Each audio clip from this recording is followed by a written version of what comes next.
Hello students. आज students हम अपने अगले टॉपिक की ओर बढ़ते हैं। आज का हमारा टॉपिक है एक्टिव एंड पैसिव वॉइस। जैसा कि आपके सिलेबस में है, active voice passive voice competitive English exam में भी पूछा जाता है, टीचिंग एग्जाम में भी पूछा जाता है और आपके यूपी बोर्ड के क्लास 10th और 12th के एग्जाम में इससे क्वेश्चंस आते हैं। आपके क्लास 10th के यूपी बोर्ड के एग्जाम में 2 क्वेश्चन इससे पूछे जाएंगे, एक्टिव और पैसिव। 2 डायरेक्ट से पूछे जाते हैं जिस तरीके से, इसी तरीके से 2 क्वेश्चंस जो है आपके एक्टिव और पैसिव वॉइस से पूछे जाएंगे। तो स्टूडेंट्स बेसिक से स्टार्ट करते हैं। सबसे पहले हम समझते हैं वॉइस क्या होता है। वॉइस जब हम कुछ भी हम कहते हैं तो क्या है, वॉइस है। और इस वॉइस का मोड 2 तरीके से हो सकता है। वॉइस को हम हिंदी में वाच्य बोलते हैं। इसमें एक्टिव वॉइस तब होता है जब सब्जेक्ट प्रिंसिपल हो, जब सारे कार्य का भार सब्जेक्ट के ऊपर दिखाया जाए तो वहां एक्टिव वॉइस होता है। और जहां ऑब्जेक्ट पर सारे कार्य का भार हो, कहने का मतलब ऑब्जेक्ट को प्रिंसिपल बना दिया जाए, तो पैसिव वॉइस होगा। समझते हैं कहने का क्या मतलब है स्टूडेंट्स की एक्टिव वॉइस में क्या होता है, सब्जेक्ट प्रिंसिपल होता है, कर्ता प्रधान होता है, कर्ता प्रधान वाक्य। और यहां पैसिव वॉइस को बोलते हैं ऑब्जेक्ट प्रिंसिपल। ऑब्जेक्ट प्रिंसिपल होता है। आइए देखते हैं और समझते हैं। एक सेंटेंस मैं आपको दूंगा और देखिए इससे आपको एक्टिव से पैसिव बदलना समझ में आएगा। एग्जांपल के लिए जैसे लिखा है, सेंटेंस है आपका, I write a letter. I write a letter, ये आपका एक्टिव वॉइस में है। इसी वाक्य को हम दूसरे तरीके से, इस सेंटेंस को हम दूसरे तरीके से एक्सप्रेस कर सकते हैं। A letter is written by me. Hope समझ में आ रहा होगा। ठीक है, तो यहां हम अगर देखें बच्चों, तो पहला सेंटेंस और दूसरे सेंटेंस में जो सामने लिखे हुए हैं, इन दोनों में ज्यादा कोई अंतर नहीं है। मैं पत्र लिखता हूं और मेरे द्वारा पत्र लिखा जाता है। क्या अर्थ में कोई अंतर है? वाक्य जो है, सेंटेंस जो है, सेम आइडिया को एक्सप्रेस कर रहा है, बट मोड ऑफ एक्सप्रेशन में अंतर है। यहां हम सब्जेक्ट को प्रिंसिपल दिखा रहे हैं और यहां हम ऑब्जेक्ट को प्रिंसिपल दिखा रहे हैं। सो होप आपको समझ में आ रहा होगा। यही क्या है हमारा एक्टिव वॉइस और पैसिव वॉइस। अब जब सेंटेंस को हम एक्टिव से पैसिव में बदलते हैं तो कुछ जनरल रूल्स हैं। आइए उसकी तरफ हम बढ़ते हैं। सो स्टूडेंट्स आइए हम समझते हैं एक्टिव से पैसिव को बदलने का क्या नियम है। सबसे पहले हमें टेंसेस के बारे में पता होना चाहिए। एक्टिव से सेंटेंस को पैसिव में बदलें या पैसिव से एक्टिव में बदलें, उसके लिए हमें सबसे पहले पता होना चाहिए टेंसेस के बारे में। और सेंटेंस के टेंस को हम पहचानना जानेंगे तभी हम पैसिव बना सकते हैं। आप जैसा कि जानते हैं कि कुल मिला के 12 टेंसेस होते हैं। इन 12 टेंसेस में जितने परफेक्ट कॉन्टिन्यूअस टेंस है उनका पैसिव नहीं होगा। किसी भी परफेक्ट कॉन्टिन्यूअस टेंस का पैसिव नहीं होता है और साथ में फ्यूचर कॉन्टिन्यूअस टेंस का पैसिव नहीं बनाया जाता है। इस तरीके से देखा जाए तो 4 टेंसेस को हटा दिया जाए तो हम टेंसेस के हिसाब से सिर्फ और सिर्फ हमें 8 टेंसेस का पैसिव याद करना होगा, रूल्स याद करना होगा। और उसके बाद हम सेंटेंस के टाइप को देखेंगे। जैसे इंपरेटिव सेंटेंसेस का पैसिव कैसे बनता है, आइए समझते हैं। अगर हम बात करें स्टूडेंट्स, पहले हम एक्टिव से पैसिव बदलने के लिए रूल्स के लिए हम प्रेजेंट इंडेफिनिट टेंस का रूल समझते हैं। प्रेजेंट इंडेफिनिट टेंस, अगर स्टूडेंट्स हम प्रेजेंट इंडेफिनिट टेंस की बात करें तो इन्हें जब हम एक्टिव से पैसिव में बदलेंगे, प्रेजेंट इंडेफिनिट टेंस के सेंटेंसेस को एक्टिव से पैसिव में बदलेंगे, तो सबसे पहले हम असर्टिव सेंटेंस को बताते चल रहे हैं स्टूडेंट्स। इंट्रोगेटिव का हम बेसिक स्ट्रक्चर आपको बता देंगे, आप बना ले जाओ। ठीक है, सो स्टूडेंट्स क्या करते हैं, एक्टिव वॉइस में क्या होता है, सबसे पहले सब्जेक्ट आता है। प्रेजेंट इंडेफिनिट टेंस में सबसे पहले सब्जेक्ट आता है, फिर first form of the verb आता है। अगर सिंगुलर नंबर सब्जेक्ट है तो उसमें एस या ई एस हम लगा देते हैं।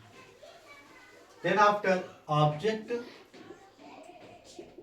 प्लस अदर वर्ड आएगा, ये एक्टिव वॉइस का रूल है। जैसे एग्जांपल के लिए सी प्लेज क्रिकेट, सी प्लेज क्रिकेट, ये सेंटेंस आपका है। कौन सा टेंस है? सब्जेक्ट आया है। कौन सा टेंस है? आराध्या बताइए कौन सा टेंस है? ये क्या है?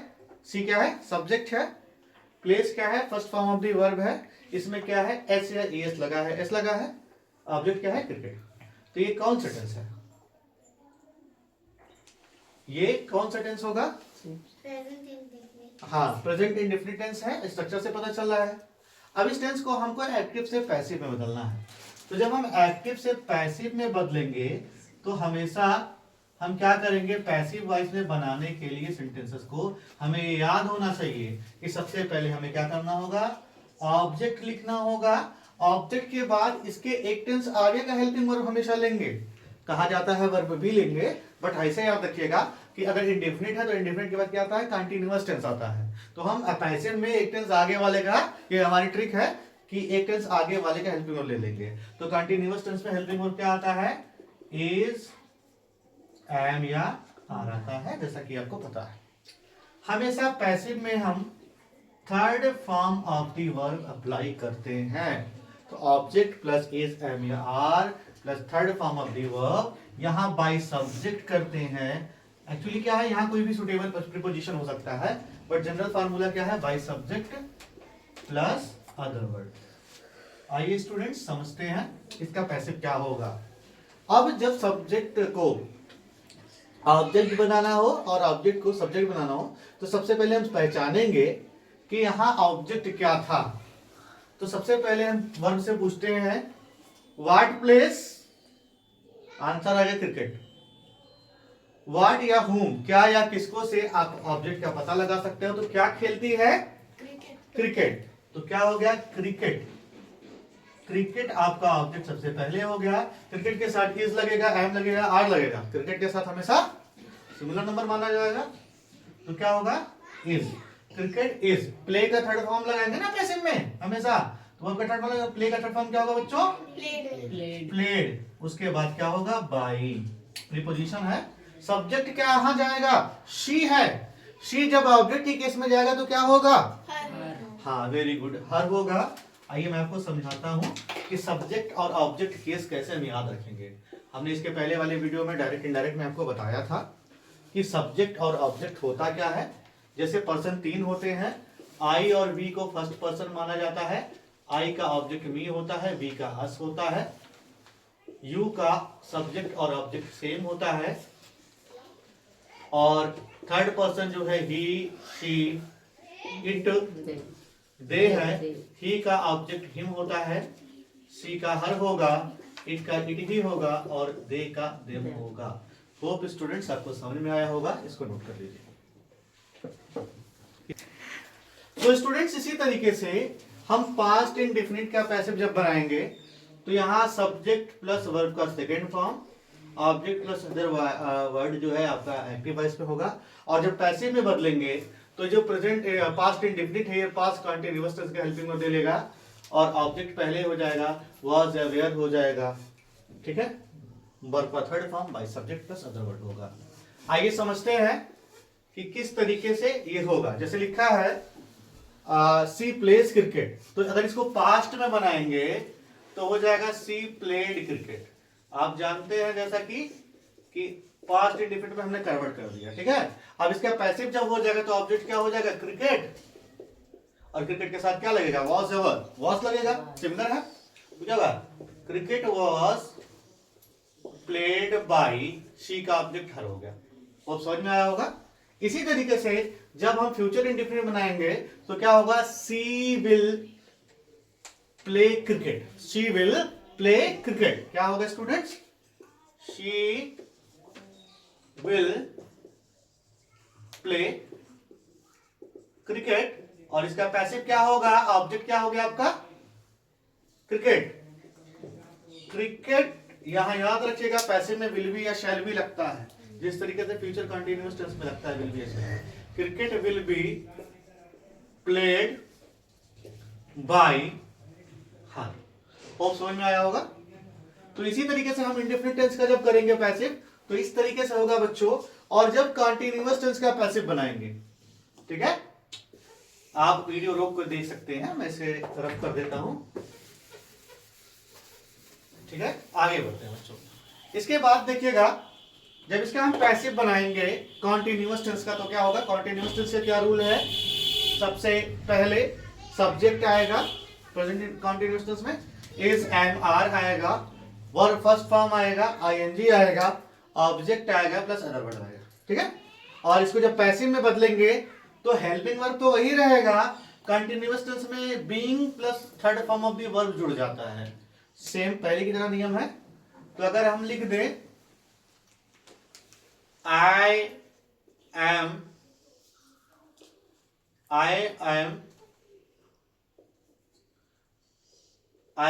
टीचिंग यू, मैं आपको पढ़ा रहा हूं।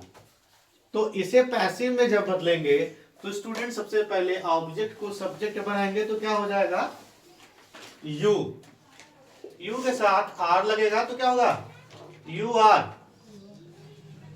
क्योंकि कॉन्टिन्यूअस टेंस है तो क्या लगेगा, इज एम आर के बाद बीइंग लगेगा, क्या लगेगा, being, you are being, teach का थर्ड फॉर्म क्या होगा स्टूडेंट्स, टॉट बाई, आई का ऑब्जेक्ट क्या होगा, क्या होगा केशव, अबे बताइए क्या होगा, मी होगा, वेरी गुड। तो ये हो गया, मी हो गया। होप आपको समझ में आया होगा। अब इसी तरीके से देखिए डिफरेंस क्या है, प्रेजेंट कंटिन्यूअस और पास्ट कंटिन्यूअस में कोई डिफरेंस नहीं है, सिर्फ ये हेल्पिंग वर्ब का ही डिफरेंस है। जहां इज एम आर है स्टूडेंट, वहां जब पास्ट में जाएंगे तो वाज या वर्ब लगा देंगे, ठीक है। प्लूरल नंबर सब्जेक्ट के साथ वर्ब लगेगा, बाकी सबके साथ वाज लगेगा, ठीक है। होप समझ में आया होगा। और फ्यूचर कंटिन्यूअस टेंस के पैसिव नहीं होता है। स्टूडेंट्स आगे देखें, अगर परफेक्ट टेंस का देखें पैसिव, तो जो परफेक्ट टेंस का पैसिव होता है, यहां हेल्पिंग वर्ब क्या होता है, हैज हैव होता है, और इसके साथ में हम वर्ब का थर्ड फॉर्म अप्लाई करते हैं। सो अगर हम पैसिव में बदलेंगे तो यहां प्रेजेंट परफेक्ट टेंस को जब बदलेंगे तो हैज या हैव के साथ बीन लग जाएगा। जैसे लिखा है I have taught you, I have taught you, मैंने तुम्हें पढ़ाया है। इसका अगर हम पैसिव बनाना चाहें तो सबसे पहले ऑब्जेक्ट को रखेंगे, ऑब्जेक्ट क्या हो जाएगा, यू, और यू के साथ हैव ही लगता है, यू हैव, और पैसिव में क्या लगे, एक टेंस आगे, तो हेल्पिंग वर्ब क्या होगा, हैव के साथ been, you have been taught by me. Definitely आपको समझ में आया होगा। और अगर हम पास्ट परफेक्ट टेंस का पैसिव बनाएंगे तो करना कुछ नहीं है, इस हैज हैव के जगह पे हम हैड लगा देंगे, तो ये पास्ट परफेक्ट टेंस हो जाएगा। और इसी तरीके से अगर हम फ्यूचर परफेक्ट टेंस बनाना चाहेंगे तो इस हैज हैव के जगह पे सिर्फ और सिर्फ विल या शैल का अंतर होगा, और इस तरीके से हमारे आठों टेंस का पैसिव बन जाएगा। होप स्टूडेंट्स आपको समझ में आया होगा। नेक्स्ट वीडियो में हम लोग जो है एक्सरसाइज करेंगे। Thank you.